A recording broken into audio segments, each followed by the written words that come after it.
বিসমিল্লাহি ওয়া আলা মিল্লাতে, না বলেন না বিসমিল্লাহি ওয়া আলা মিল্লাতে, এটা ওইদিকে পড়ে, এদিকে পড়ে না? পড়ে।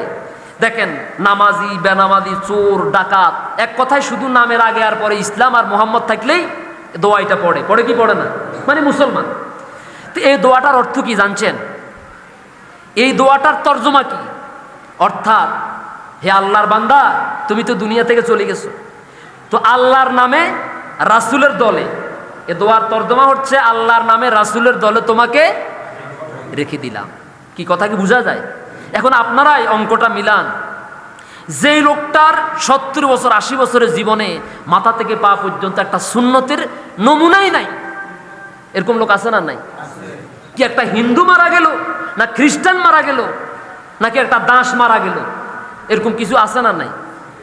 এই লোকটার কবর রাখার পর যদি রাসূলের সামনে কবরে যদি তাকে প্রেজেন্ট করা হয়, উপস্থাপন করা হয়, আপনাদের কি মনে হয়?